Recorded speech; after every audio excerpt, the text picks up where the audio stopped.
என் நெஞ்சில் குடியிருக்கும்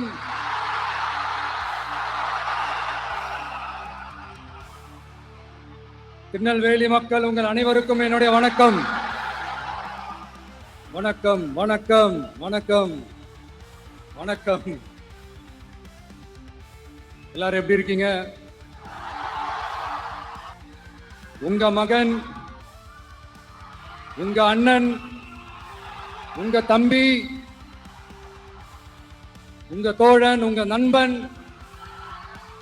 உங்க விஜய் உங்களை தேடி வந்திருக்கிறேன்.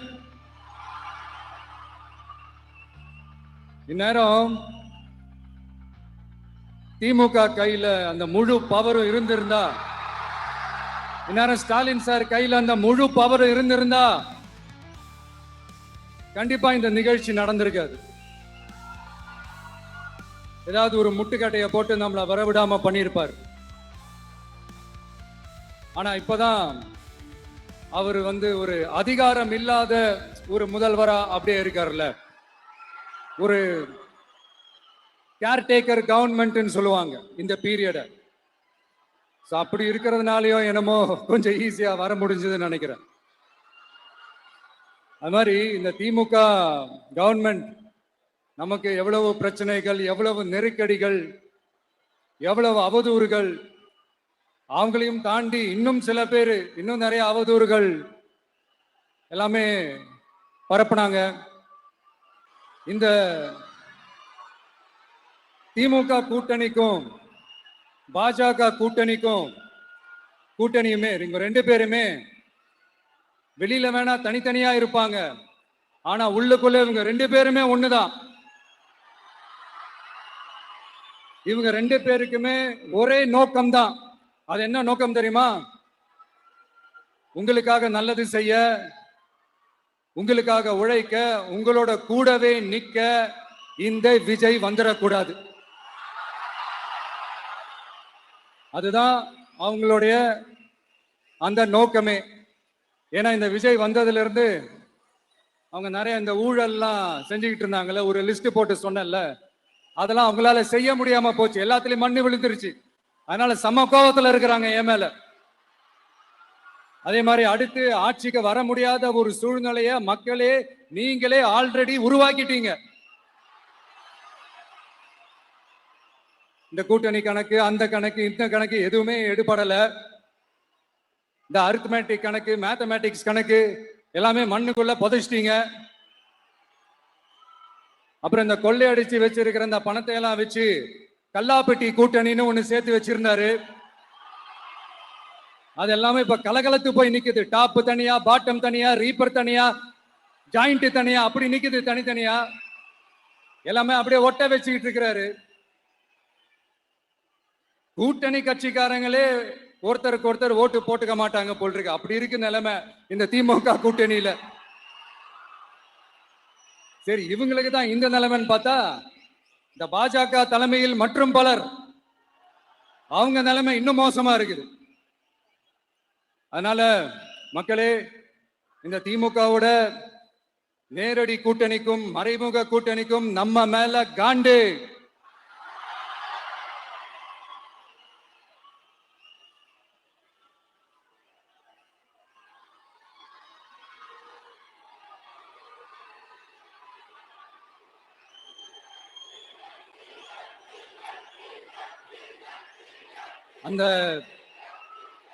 அந்த காண்டுக்கு ஒரு காரணம் என்ன தெரியுமா?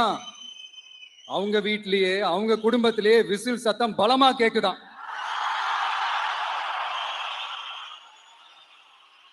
அடுத்த காண்டு அது இந்த சில பல கோடிகளை கொடுத்து நம்ம தமிழ்நாட்டு காங்கிரஸை பையில போட்டுக்கிட்டாங்க. யாரு? ஸ்டாலின் சார். ஆனா உண்மையான காங்கிரஸ் யாரு பக்கம் நிக்குது? நம்ம பக்கம் நிக்குது. சிறுபான்மை மக்களோட அந்த திமுக சாயம் வெளுத்து போச்சே. இந்த விஜய் என்னடானா மதச்சார்பற்ற கொள்கையோட உண்மையான ஒரு முகமா இருக்கிறானே. இந்த சிறுபான்மை மக்கள் வேற இந்த விஜய் பக்கம் தானே நிக்கிறாங்க அப்படின்ட்டு இந்த திமுகவுக்கும் பாஜகவுக்கும் என் மேல காண்டோ காண்டு. அதுக்காக நாம என்ன செய்ய முடியும்? இந்த 33 வருஷமா ஒவ்வொரு வீட்டுக்குள்ளேயும் ஒவ்வொரு மனசுக்குள்ளேயும் போறதுக்கு நான் பட்ட பாடு எனக்கு தானே தெரியும். அதனாலதான் நான் முன்னாடியே சொன்ன மாதிரி கட்சி ஆரம்பிச்சுட்டு ஒவ்வொரு வீட்டுக்குள்ளேயும் நான் போல, ஒவ்வொரு வீட்டுக்குள்ளேயும் போனதுக்கு அப்புறம் தான் கட்சியாவே ஆரம்பிச்சிருக்கேன்.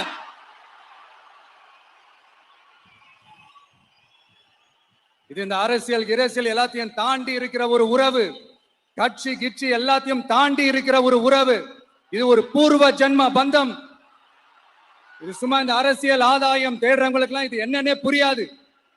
இது மத்தவங்களுக்கு வேணா எலெக்ஷன், ஆனா இந்த விஜய் கூட நிக்கிறவங்களுக்கும் இது ஒரு இமோஷன்.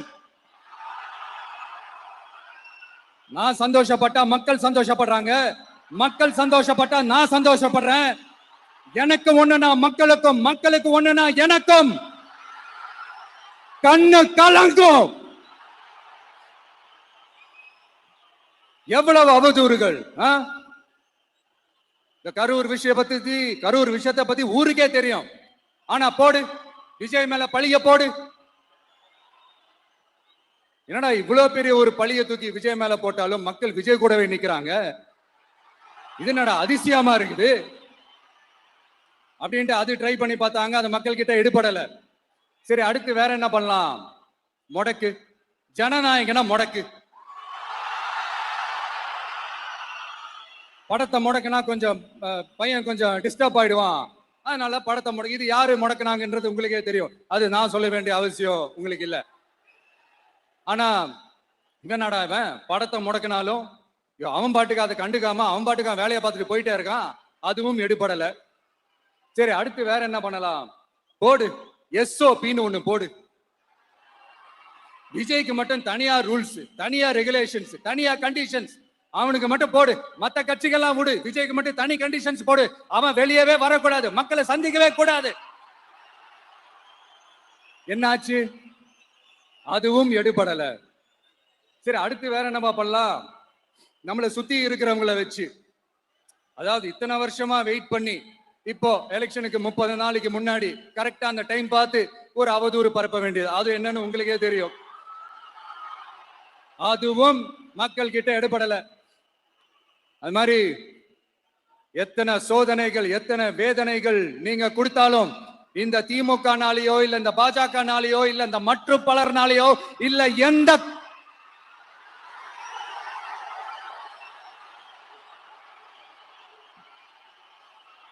வேற யாராலையும் என்ன மக்கள் கிட்ட இருந்து பிரிக்க முடியாதுன்னு சொல்ல வந்த, அதைத்தான் சொல்ல வந்த. ஒவ்வொரு வீட்டுல இருக்கிற ஒவ்வொரு விஜயும் இருக்கிற வரைக்கும் என்ன மக்கள் கிட்ட இருந்து பிரிக்கவே முடியாது. இப்படி இந்த சொந்த பந்தம் இவ்வளவு ஸ்ட்ராங்கா இருக்கிறதுனாலதான்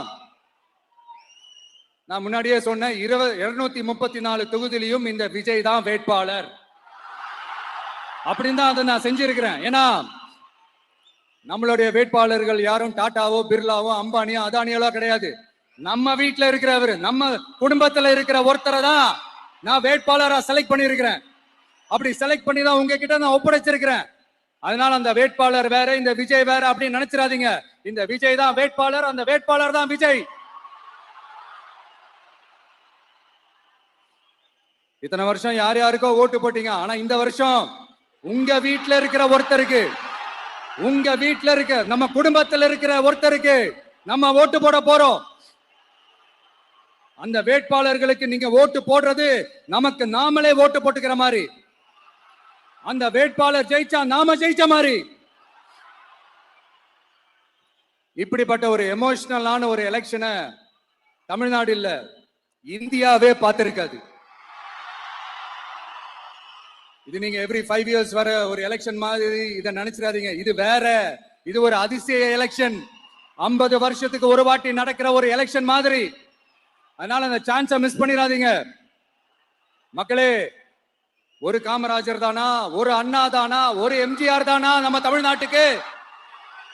அவங்கள மாதிரி வேற யாருமே வந்துட மாட்டாங்களா அப்படின்னு நீங்க ஏங்கினது எனக்கு தெரியும்.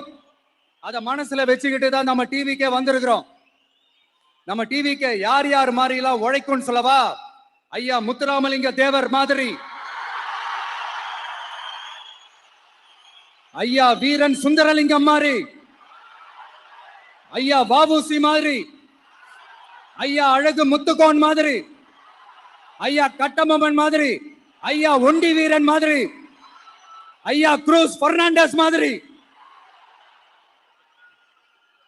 மாதிரி ஒட்டுமொத்த தமிழ்நாட்டு மண்ணுக்கும் உழைச்சுக்கிட்டே இருக்கும். இந்த எலெக்ஷன்ல நம்ம டிவிக்கு ஆட்சி அமைஞ்சா அது என்ன அமைஞ்சா அமைக்கிறோம். எப்படி அமைக்கிறோம்? நம்ம டிவிக்கு ஆட்சி அமைஞ்ச உடனே பெண்கள், இளைஞர்கள் எல்லாருமே நல்லா இருப்போம், நல்லா இருப்போம், நல்லா இருப்போம். விவசாயிகள், மீனவர்கள், உழைக்கிற மக்கள் எல்லாருமே நல்லா இருப்போம், நல்லா இருப்போம், நல்லா இருப்போம். இன்னும் பல வருஷத்துக்கு நம்மளுடைய குடும்பங்கள், நம்மளுடைய சந்ததிகள், நம்மளுடைய தலைமுறைகள் எல்லாருமே நல்லா இருப்போம், நல்லா இருப்போம், நல்லா இருப்போம். அதனாலதான் மீண்டும் மீண்டும் சொல்றேன், வேற யாருக்காவது ஓட்டு போட்டு உங்க ஓட்டை வேஸ்ட் பண்ணிடாதீங்க. அதனாலதான் பார்த்து உங்களுக்கான வாக்குறுதிகளை நாம அதை அறிவிச்சிட்டு இருக்கிறோம். சொல்லாதத, செய்ய முடியாததெல்லாம் சொல்லவே மாட்டோம். அதுல ரொம்ப உறுதியா இருக்கிறோம். சொல்லாததை செய்வோம், அது வேற விஷயம். ஆனா செய்யறத மட்டும்தான் சொல்லுவோம். யங்ஸ்டர்ஸ், விவசாயிகள், மீனவர்கள், இந்த மாதிரி பல திட்டங்கள் இருக்கு, எல்லாத்தையுமே நிறைவேற்றுவோம். இந்த விஜய் அதை சாத்தியமாக்கி காட்டுவான். இத நான் ஏன் இவ்வளவு ஸ்ட்ராங்கா சொல்றேன் அப்படின்னா, மக்கள் பணத்துல இருந்து ஒரு பைசா கூட தொட வேண்டிய அவசியமே எனக்கு இல்ல. உங்களுக்கு புரியுதுங்களா? உங்களுக்கு மக்களுக்கு தப்பே நடக்காது, தப்பே நடக்க விட மாட்டேன். இப்ப நான் சொன்னல, மக்கள் காசுல இருந்து ஒரு பைசா கூட தொட மாட்டேன்னு. அத இப்ப ஆண்டுகிட்டு இருக்கிறவங்க, இதுக்கு முன்னாடி ஆண்டவங்க தில்லா சொல்ல முடியுமா? என்னை எதிர்த்துட்டு இருக்கிறவங்களால தில்லா, கட்ஸா, கெத்தா இத சொல்ல முடியுமா? நீங்க ஒழுங்கா ஆட்சி நடத்திருந்தா பெண்கள் பாதுகாப்பு ஏன் இவ்வளவு மோசமா இருக்குது? இளைஞர்களுக்கு ஏன் வேலை வாய்ப்பு இல்லாம போச்சு? போதைப் பொருள் கலாச்சாரம் ஏன் அதிகமா இருக்கு? சட்டம் ஒழுங்கு ஏன் சரியா இல்ல? வன்முறை ஏன் தலைவரிச்சு ஆறுது? இதுக்கு உங்களால பதில் சொல்ல முடியுமா ஸ்டாலின் சார்? பதில் சொல்ல தகுதி இருக்கான்னு தான் கேட்டிருக்கணும். ஆனா கொஞ்சம் நாகரீகம் கருதி அப்படி வேணான்னு பாக்குறேன். 2.5 வயசு குழந்தைய துடிக்க உங்க திமுக நிர்வாகி ஒருத்தன் கொன்னானே, அதுக்கு என்ன பதில் சொல்ல போறீங்க? விளாத்திக்குளம் பக்கத்துல +2 படிக்கிற ஒரு பொண்ணு டாய்லெட் வசதி சரியா இல்லாம ஒரு அவசரத்துக்கு காட்டு பக்கம் போய் ஒதுங்கினாங்களே, என்ன ஆச்சு? இந்த உலகத்தை விட்டே போயிட்டாங்க. அதுக்கு என்ன பதில் சொல்ல போறீங்க? இந்த பிள்ளைங்களை உங்களால திருப்பி கொடுக்க முடியுமா சார்? 5 வருஷமா போலீஸ் டிபார்ட்மெண்ட் கையில வச்சுக்கிட்டு என்ன சார் பண்ணீங்க? பொம்மைகள் மாதிரி வச்சு விளையாடிட்டு இருந்தீங்களா? ஒரு மனசாட்சின்றது வேணாம். நாங்குநேரி பிரச்சனையை பத்தி பேசினா அது போதையில நடந்துச்சான், போதை பொருட்கள்னால அது நடந்துச்சான். பெரிய கண்டுபிடிப்பு எங்களுக்கு தெரியாது பாரு. அது எங்களுக்கும் தெரியும், உங்களுக்கும் தெரியும். கேள்வி அது இல்ல, அதை ஏன் தடுக்கலன்றதுதான் எங்களுடைய கேள்வி. இது மட்டுமா? மணலை திருடுறாங்க, மண்ணை திருடுறாங்க, மலைகளை முழுங்குறாங்க, சட்டவிரோதமா கல்குவாரி நடத்துறாங்க, மணல் மாஃபியா அது ஒரு பக்கம் நடந்துகிட்டு போகுது. இன்னொரு பக்கம் மினிஸ்டர்ஸ் கொள்ளையடிக்கிறாங்க, இன்னொரு பக்கம் குடும்பமா சேர்ந்து கொள்ளையடிக்கிறாங்க. டாஸ்மாக்ல ஊழல், நகராட்சி துறையில ஊழல், இப்படி ஊழல் ஆட்சி முழுக்க ஊழல்லே ஊறி போய் நாரி போய் கிடக்குது. எந்த மூஞ்ச வச்சுக்கிட்டு சார் வந்து ஓட்ட கேட்பீங்க?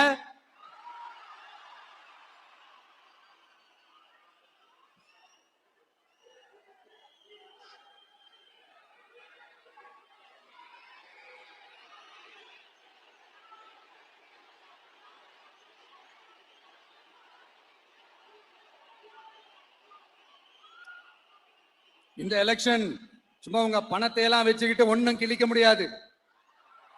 உங்க பணத்தை எல்லாம் வச்சு மக்கள் எல்லாம் விலைக்கு வாங்கவே முடியாது.